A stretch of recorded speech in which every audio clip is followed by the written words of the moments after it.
Salam, perkenalkan nama lengkap saya Matias Berkelani, kelas B, semester 5, NIM 2158602674. Saya mahasiswa aktif Universitas Darul Kalabahi, Fakultas Keguruan dan Pendidikan, program studi pendidikan guru sekolah dasar.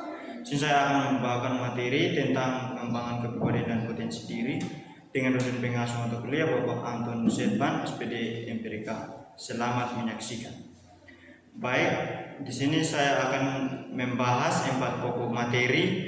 Yang pertama yaitu bab 3 perilaku manusia. A. Perilaku manusia. Perilaku manusia diartikan sebagai suatu aksi reaksi organisme terhadap lingkungan. B. Kegiatan psikis manusia. Ada 4 kegiatan psikis manusia, yaitu yang pertama pengenalan atau kognisi. Ketika seorang mempunyai rasa ingin tahu tentang sesuatu hal, misalnya mengapa orang dapat tahu, maka orang tersebut akan berpikir dan orang tersebut akan melakukan suatu pengamatan kepada objek. Pengamatan menggunakan alat inderanya. Orang tersebut sudah agak mengerti mengapa orang tersebut dapat tertahu. Terus yang kedua, perasaan atau emosi atau afeksi. Ketika seorang manusia melihat sesuatu, manusia akan merasakan sesuatu, lalu diwujudkan dengan perubahan pada fisik manusia, misalnya raut wajah. Yang ketiga, kemauan atau konasi. Gejala konasi juga disebut kemauan hasrat manusia untuk mencapai tujuan tertentu. Sebagai contoh, seorang pelajar yang ingin menduduki satu peringkat dalam kelasnya dengan kemauan, maka pelajar tersebut akan belajar dengan tekun untuk menduduki peringkat 1 dalam kelas. 4. Gejala campuran. Gejala campuran terdiri dari perhatian, kelelahan, sugesti, ketika kita memusnahkan pendengaran pada suatu objek, inilah yang disebut perhatian. Ketika daya tahan tubuh kita menurun melakukan suatu hal yang disebut kelelahan. C. Bentuk perilaku. Dilihat dari bentuk respon terhadap stimulus, maka perilaku dapat dibedakan menjadi 2, yaitu yang pertama perilaku tertutup dan perilaku terbuka. Yang kedua, dominan perilaku. Di atas telah dituliskan bahwa perilaku merupakan bentuk respon dari stimulus atau rangsangan dari luar. Hal ini berarti meskipun bentuk stimulus sama, namun bentuk respon akan berbeda dari setiap orang. Faktor-faktor yang mempengaruhi respon terhadap stimulus disebut determinan perilaku.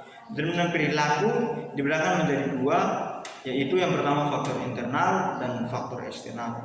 Terus yang ke faktor yang mempengaruhi perilaku manusia. Perspektif yang berpusat pada respon pernyataan. Faktor-faktor internal apakah baik berupa insting, motif, kepribadian, sistem kognitif yang menjelaskan perilaku manusia secara besar terhadap 2 faktor. Yang pertama faktor biologis dan yang kedua faktor sosiofisiologis. Yang berikut bab 4 perilaku abnormal. A. Definisi abnormal. Perilaku abnormal seringkali diartikan sebagai perilaku yang berlebihan dari tingkah laku manusia. Pada umumnya, adapun beberapa perilaku abnormal diartikan sebagai berikut. Yang pertama, penyimpangan diri dari norma sosial. Yang kedua, disability atau ketidakmampuan adaptasi. Yang ketiga, persoalan distres atau ketidaksenangan kepribadian. Yang B, pandangan teoritis tentang perilaku abnormal. Pertama, pandangan psikodinamik. Yang kedua, pandangan behavioral. Yang ketiga, pandangan kognitif. Yang keempat, pandangan fisiologis. Dan yang kelima, humanistik dan ekstensi. Terus yang kecil, klarifikasi gangguan. Beberapa perilaku dapat diklarifikasikan sebagai perilaku abnormal. Berdasarkan sifatnya, perilaku abnormal digolongkan menjadi 4, yaitu yang pertama bersifat akut dan sementara yang disebabkan oleh peristiwa yang penuh dengan stres. Terus yang kedua bersifat kronis dan selama-lamanya, dan yang ketiga disebabkan oleh penyakit atau kerusakan pada sistem saraf. Dan yang keempat merupakan akibat dari lingkungan sosial yang tidak menguntungkan dan atau pengalaman belajar yang keliru. D. Kriteria pribadi yang normal. Yang pertama memiliki perasaan aman, dan yang kedua memiliki penilaian diri, dan yang ketiga memiliki spontanitas dan emosionalitas yang tepat, dan yang keempat mempunyai kontak dengan realitas secara efisien. Dan yang kelima, memiliki dorongan-dorongan dan nafsu-nafsu jasmania yang sehat. Yang keenam, mempunyai pengetahuan diri yang cukup. Dan yang ketujuh, mempunyai tujuan atau objek yang hidup adekuat. Yang kedelapan, memiliki kemampuan untuk belajar dari pengalaman hidupnya. Dan yang kesembilan, akan kesungguhan untuk menemukan tuntunan dalam kebutuhan-kebutuhan dari kelompok. Yang ke-10, ada sikap emansipasi yang sehat terhadap kelompok yang dapat terhadap kebudayaan. Ke-11, ada integrasi dan kepribadian. Terus yang bab kelima, persiapan pengembangan diri. Pentingnya pengembangan diri. Pentingnya untuk dilakukan pengembangan diri menerima antara lain. Yang pertama, keluar dari zona yang nyaman. Keluar dari zona nyaman adalah tindakan untuk mencari pengalaman baru, mengatasi ketakutan atau ketidaknyamanan, dan memperluaskan batasan diri. Terus yang kedua, lebih percaya diri. Pengembangan diri yang dilakukan setiap hari membawa dampak positif yang besar dan akan mempengaruhi kegiatan sehari-hari yang kita lakukan. Terus yang ketiga, pengetahuan skala prioritas. Dengan mengembangkan diri, maka akan semakin bertambah pengetahuan dan kemampuan. Terus yang ke-B, cara pengembangan potensi diri. Berikut ini cara mengembangkan potensi diri untuk menunjang pekerjaan yang bisa dicoba antara lain. A. Kenali diri sendiri. B. Temukan minat. C. Ketahui dan hentikan kebiasaan buruk. D. Terus belajar. E. Cobalah mulai pelajari hal baru. F. Tidak takut gagal. Yang G. Memupuk kepercayaan diri. H. Menggunakan waktu dengan baik. I. Terbuka terhadap segala hal. J. Belajar dari pengalaman. Yang berikut, K. Punya ambisi atau keinginan maju. Yang berikut lagi, L. Menghargai diri sendiri dan orang lain. M. Yang terakhir, adanya dorongan untuk berprestasi. Berikut C. Faktor yang mempengaruhi pengembangan diri. Menurut Yusuf dan Nursin tahun 2008, ada 2 faktor yang mempengaruhi pengembangan kepribadian, yaitu yang pertama faktor lingkungan atau eksternal. Faktor lingkungan dipengaruhi oleh 3 faktor, yaitu faktor keluarga, faktor kebudayaan, dan faktor sekolah. Terus yang bagian berikut, yang ke-6, tahapan pembinaan diri.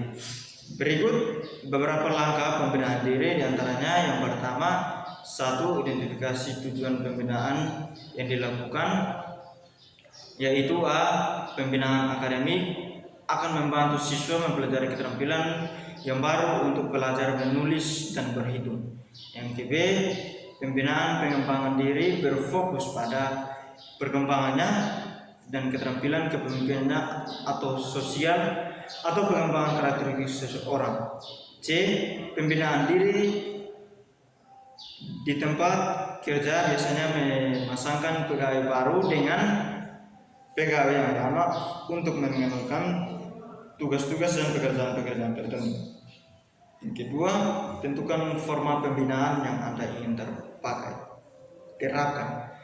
A. Pembinaan tradisional. B. Pembinaan berkelompok. C. Pembinaan regu. D. Pembinaan teman sebaya. Dan E. Pembinaan elektronik. Yang ketiga, identifikasi calon pembina. Pembina harus berwawasan dalam area yang ingin Anda pelajari. Dan yang keempat, mintalah seseorang untuk membina Anda. Sangat penting untuk menjelaskan dan berterus terang tentang ekspektasi dan asesi pembinaan ini, sehingga calon pembina bisa menentukan apakah ia cocok atau tidak. Jika orang tersebut menolak, jangan terlalu diambil hati. Terus yang kelima, pikiran aktivitas atau diskusi yang akan dilakukan. Anda memiliki tujuan tertentu untuk sesi pembinaan ini.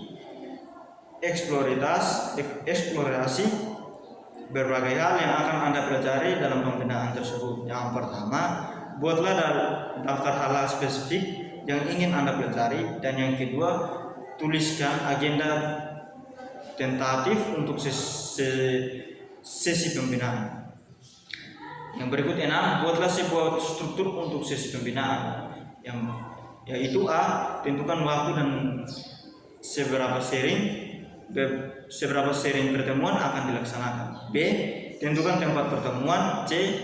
buatlah pedoman sesi pembinaan. D. Tentukan jangka waktu untuk sesi pembinaan Anda. Dan yang ketujuh, berkomitmen terhadap pembinaan. Kepercayaan dan keandalan adalah dua faktor yang penting dalam memperkuat hubungan pembinaan.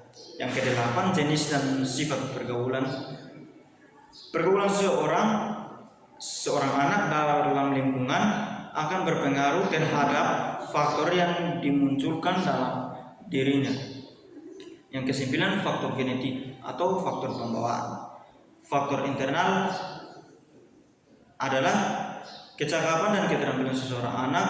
B. Harga diri. C. Persepsi seseorang anak mengenal diri sendiri. Dan D. Keinginan.